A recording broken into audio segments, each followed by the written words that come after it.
In the coming years, ladies and gentlemen, you will soon be seeing an even stronger, more lethal Army Artillery Regiment. Darating po yung ating makapagong kagamitan. Our new equipment will be coming soon. Philippine Army Chief Romeo Bronner. In the South China Sea, the Philippines is fed up with China's bullying. For years, Chinese ships have been harassing Filipino vessels, using water cannons and risky maneuvers to assert dominance. But the Philippines isn't backing down anymore. A big change is coming.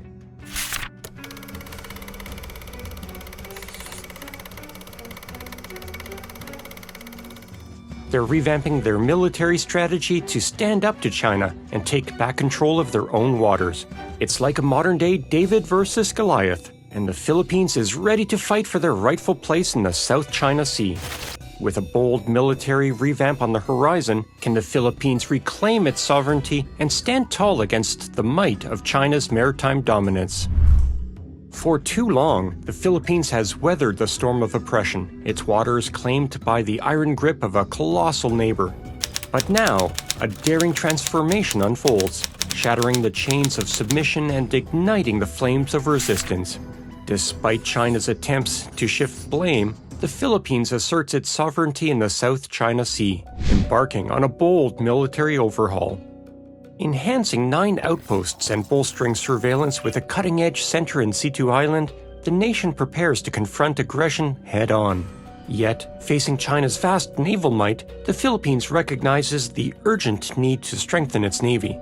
Transitioning from counterinsurgency to a formidable force capable of countering China's surface ships, submarines, and maritime militia becomes imperative. In this pivotal moment, the Philippines charts a course towards self-defense and asserts its rightful place on the world stage. Amid escalating tensions in the South China Sea, President Ferdinand Marcos Jr. greenlights the Philippines' bold stride into maritime defense with the approval of the third phase of military modernization. This transformative shift, championed by Navy spokesperson Roy Trinidad, signifies a pivotal move from internal to external defense strategies. With the acquisition of its inaugural submarine, the Philippines asserts its sovereignty in the contested waters, redefining its naval prowess and commitment to safeguarding territorial rights. The revised modernization plan, tailored to national imperatives, carries a weighty price tag of 2 trillion pesos, or $35.62 billion, signaling a resolute stance against encroachment. Currently, the Philippine Navy frigates Jose Rizal and Antonia Luna were ordered in 2016 and form the 2-ship Jose Rizal class. These warships provide the Philippines, a U.S. treaty ally and archipelago nation of more than 7,000 islands and 112 million people, with the beginnings of a modern surface fleet.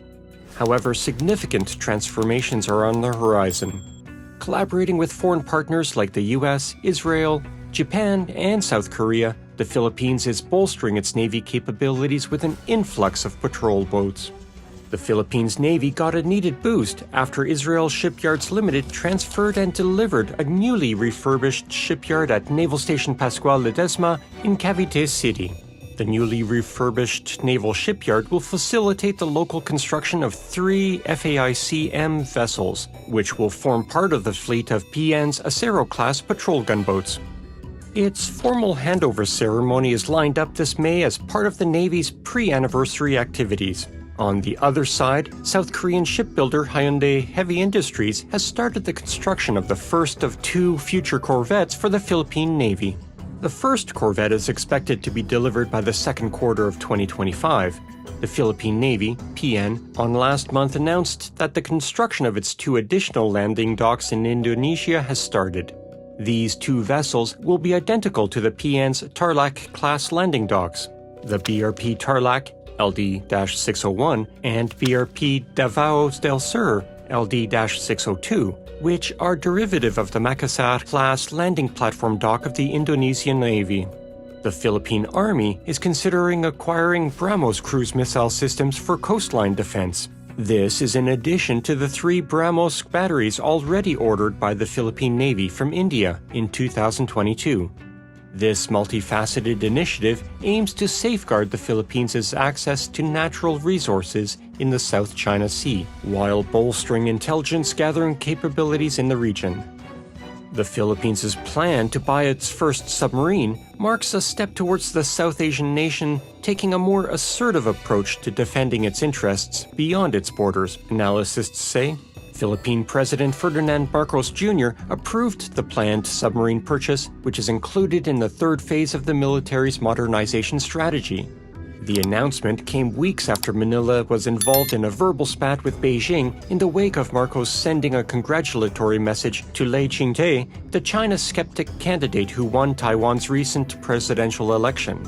This is one major project that the Philippines is investing big money in. This could radically change things in the South China Sea. The Philippines is finally breaking from its shell to become a maritime power to watch for in the region. Chester Cabalza, founder of International Development and Security Cooperation. Several submarine manufacturers have openly presented their offerings to the Philippines. Navantia, tied to Spain, offers the Philippine Navy 2 fearsome S-80-class Isaac Peral submarines for $1.7 billion. These vessels, already prowling with Spain, represent immense power. But Navantia's deal goes beyond just ships. They promise to build a hidden base in Ormoc City, Leyte, and provide training and tech support.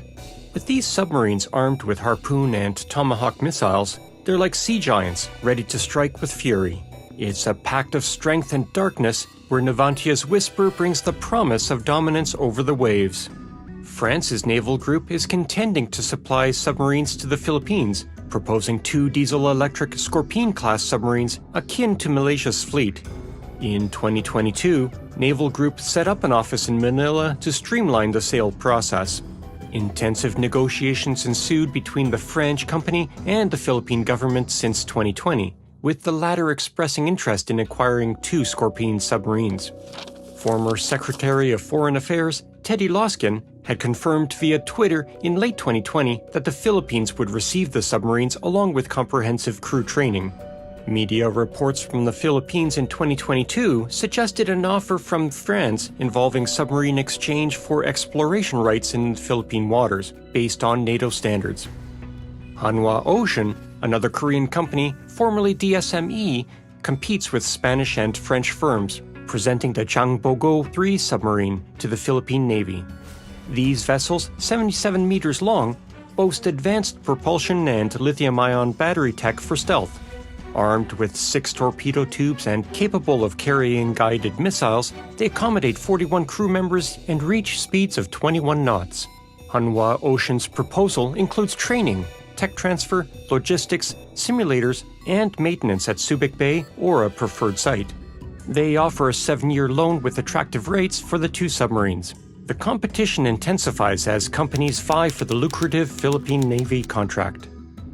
As the Philippines stand at the brink of a transformative era in maritime defense, the decision to acquire its first submarines heralds a monumental shift in regional power dynamics.